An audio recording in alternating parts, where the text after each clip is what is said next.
Հաստատելու։ Շնորհակալություն, նախագիծը հաստատված է։ Հաջորդ մեր օրակարգային հարցը 2021 թվականի դեկտեմբերի 22-ի կառավարության 1851-ն որոշմամբ լրացումներ կատարելու մասին է։ Զեկուցող կադաստրի կոմիտեի ղեկավար Սուրեն Թովմասյան, խնդրեմ պարոն Թովմասյան։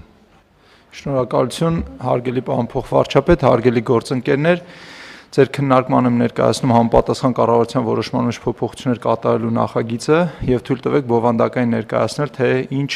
իրավահարաբերությունների կարգավորմանն է ուղղված այս նախագիծը։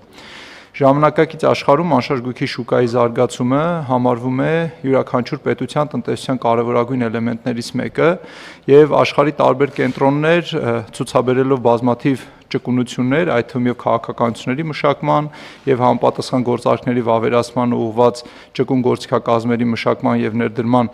աշխատանքներ կարողանում են արտասահմանյան տարբեր հատվածներից ներգրավել որոշակի ներդրումներ անշարժ գույքի շուկայում եւ որը իհարկե դառնում է արդեն անշարժ գույքի լիկվիդայնությանը վերաբերող կարևորագույն գործընթաց։ Այսինքն չափվում է համապատասխանաբար այն ցուցանիշը, որը որ անշարժ գույքը հայտնվելով շուկայում գործարքի է ենթարկվում եւ տեղի է ունենում առուծախի այն պայմանագրի վավերացումը, որը փոխանցում է սեփականության իրավունքը մեկ սուբյեկտից մեկ այլ սուբյեկտի։ Եվ այս գործընթացի ժամանակ, որքան որ մեծանում է անշարժ գույքի լիկվիդայնությունը շուկայում, այնքան իհարկե ակտիվանում է անշարժ գույքի շուկան, այնքան ավելի նոր կառուցապատման եւ նոր զարգացման ծրագրեր են ի հայտ գալիս։ Եվ համապատասխանաբար այս աշխատանքները շարունակաբար զարգացնելու եւ Հայաստանի Հանրապետության անշարժ գույքի շուկան եւս զարգացնելու համար կադաստրի կոմիտեն մշակել է եւ արդեն իսկ ընդունված են բազմաթիվ իրավական ակտեր, դրանց վերաբերվում է ռիելթորական գործունեության մասին օրենքը, որը ընդունվել է եւ 2027 թվականի կեսին կմտնի ուժի մեջ, դրանց վերաբերվում է ինքնաշխատ իրավունքների պետական գրանցման համակարգը, որը ընդունված է օրենսդրությամբ եւ պայմանագրերը արդեն ինտեգրված են կադաստրի կոմիտեի էլեկտրոնային հարթակին եւ սա հաջորդ քայլն է, որը որ մենք իրականացնում ենք, մեծացնելով հնարավորությունները գործարքների վավերացման։ Այս նախագծով սահմանում ենք համապատասխան պայմանագրերի այն ձևանմուշները, որոնցով եռակողմ պայմանագիր է հնարավոր կնքել հիպոթեկային վարկավորման տրամադրմամբ, այսինքն եռակողմ ասելով նկատի ունենք համապատասխան առաջնային շուկայում կառուցապատող գնորդ եւ հիպոթեկային վարկ տրամադրող լիցենզիա ունեցող կենտրոնական բանկի կողմից լիցենզավորված բանկեր կամ հիպոթեկային վարկ տրամադրող կազմակերպություններ։ Այսինքն էլեկտրոնային համակարգում կադաստրի կոմիտեի կինտեգրվի այս ձևանմուշը եւ թույլ կտա, որպիսի հիպոթեկային վարկի առկայության պարագայում հեռահար գնորդը, վաճառողը եւ բանկը էլեկտրոնային համակարգի մեջ կնքեն վավերացնեն այն պայմանագիրը, որը հիմք կդառնա իրավունքի պետական գրանցման համար եւ սեփականատիրոջից, այսինքն կառուցապատողից սեփականության իրավունքը կփոխանցի հիպոթեկային վարկավորմամբ ձեռք բերողին, ով որ կարող է այս պայմանագիրը վավերացնել թե Հայաստանում, թե Հայաստանի սահմաններից դուրս։ Նշեմ, որ ներկա դրությամբ, եթե մենք ցանկություն ունեինք նմանատիպ պայմանագիր վավերացնել, ապա քաղաքացին, ով կամ ոչ քաղաքացին, ովքեր որ ունեն իրավունք համապատասխան անշարժ գույքը ձեռք բերելու, կամ պետք է գտնվեին Հայաստանի Հանրապետությունում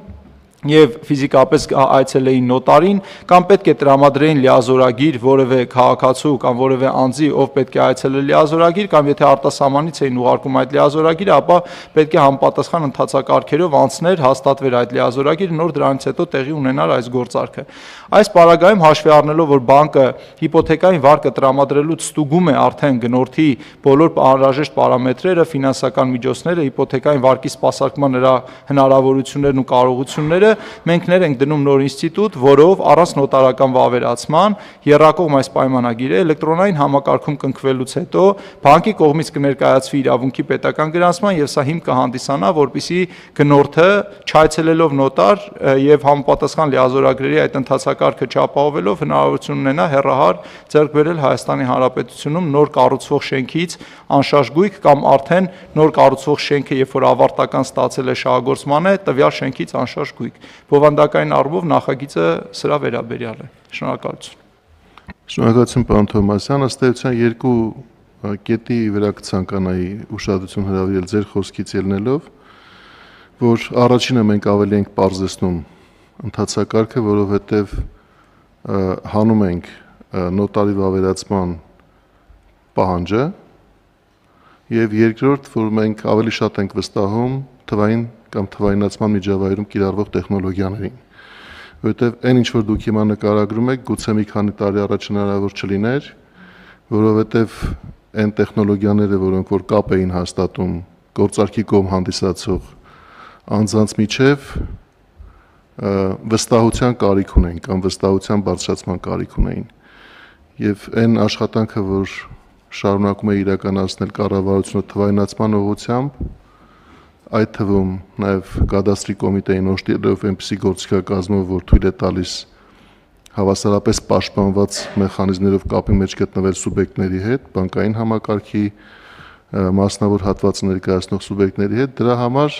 այն միջավայրն են, որ ձևավորվել է բառացիորեն վերջին տարիների ընթացքում եւ մենք գնալով ավելի ու ավելի շատ կտեսնենք այնպիսի օրինակներ, երբ որ լրացուցիչ հաստատումների կամ վավերացումների կարիքը կնվազի, որովհետև այն տեխնոլոգիաները, որոնք կիրառվում են թվայնացման ուղղությամբ, հենց այդ նպատակով նաև կիրառվող տեխնոլոգիաներ են։ Այսինքն մենք մի կողմից ասում ենք, որ մենք վստահում ենք այն տեխնոլոգիաներին, որոնք կիրառվում են, մյուս կողմից ասում ենք, որ սեփականատերերի համար իրենց իրավունքների պաշտպանվածության աստիճանը ոչ միայն չի նվազում, այլև շարունակաբար ավելանում է, եւ այդ պաշտպանվածությունը ի վերջո արձանագրվում է կադաստրի կոմիտեում համապատասխան գույքի նկատմամբ իրավունքի տեր հանդիսացող անձանց վերաբերյալ գրանցումներով։ Կարևոր նախաձեռնություն է, որը նաև է զարգացումը փաստող հերթական դեպքն է եւ ես կարծում եմ, որ մենք պետք է այդ ուղղությամբ իհարկե գիտեմ նաև, որ գործընկերները շարունակում են ձեզ հետ աշխատել հետագա պարզեցումների ուղղությամբ, բայց պետք է շարունակենք, պետք է կանգ չառնենք եւ պետք է գտնենք այն լրացուցիչ հնարավորությունները, որոնք թույլ են տալիս ավելի պարզ, քիչ ծախսատար եւ արագ եղանակով գործարքների վավերացման։ Խնդրեմ, պարոն Թովմասյան։ Շնորհակալություն, հարգելի պարոն փոխվարչապետ, մենք խորքային ուսումնասիրություն ենք անում իրականում անշարժ գույքի շուկայի կառուցվածքներ տարբեր երկրներում ինչպես են գործում, մեծ ուշադրություն ենք դարձնում հենց ձեր նշած կարևոր հանգամանքներին, այո, դուք ճիշտ եք, որ կառավարության ներդրված ջանքերի շնորհիվ է, որ հնարավոր է դարձել արդեն էլեկտրոնային համակարգերի միջոցով իրականացնել նմանատիպ գործարքներ, եւ ես նաեւ ուզում եմ իմ խորին շնորհակալությունը հայտնել գործընկեր բոլոր կառույցներին, ովքեր որ մեզ այս ճանապարհին աջակցում են։ Միևնույն ժամանակ կուզենայի մատնացույց անել մի կարևոր հանգամանք, որ մենք շարունակելու ենք այս ուղղությամբ տարվող աշխատանքները եւ գործարքների այն տեսակները, որոնք որ իրականում այսօր հնարավոր է իրականացնել թվային միջավայրում եւ թվային տվյալների փոխանակման թվային մեխանիզմների կիրառմամբ, մենք կթեթևացնենք վարչարարությունը միանշանակ, սրա վերաբերյալ մենք ունենք եւս մշակված տարբեր նախագծեր, որոնք որոնց մի մասը այսօր գտնվում է շրջանառության մեջ, մի մասը գաղափարական մշակման փուլում է եւ հետագայում եւս կներկայացնենք նախագծեր, որոնք միանշանակ թեթևացնելու են այն վարչարարությունը եւ թույլ են տալու քաղաքացիներին եւ գույքի սեփականատերերին ավելի մեծ ճկունությամբ տիրապետել իրենց սեփականությունը, իրենց սեփականության պատկանող անշարժ գույքը, այդ գույքը ենթարկել գործարքների համապատասխան թվային գործիքակազմերով։ Այստեղ ինչ վերաբերում է անվտանգությանը կցանկանայի նշել, որ այս ուղղությամբ եւս մեծ ծավալով աշխատանք է տարվում, ներկայդրությամբ մենք հայտարարել ենք մրցույթ մեր սերվերային տնտեսությանը վերաբերվող եւ փորձելու ենք ել ավելի ուժեղացնել եւ ստանդարտներին համապատասխանացնել կադաստրի կոմիտեի ենթակայության տակ գտնվող հաշվողական հզորությունները, որը թույլ կտա նաեւ համակարգը դարձնել ել ավելի ժամանակակից եւ ել ավելի պաշտպանված։ Շնորհակալություն։ Շնորհակալություն, պարոն Թովմասյան։ Այլ դիտարկումներ կան, հարգելի գործընկերներ։ Չկան, հարցը դրվում է քվեարկության, ովքեր են կողմ նախագիծը հաստատելուն։ Շնորհակալություն, հարցը հաստատված է։ Եվ մեր հաջորդ օրակարգային հարցը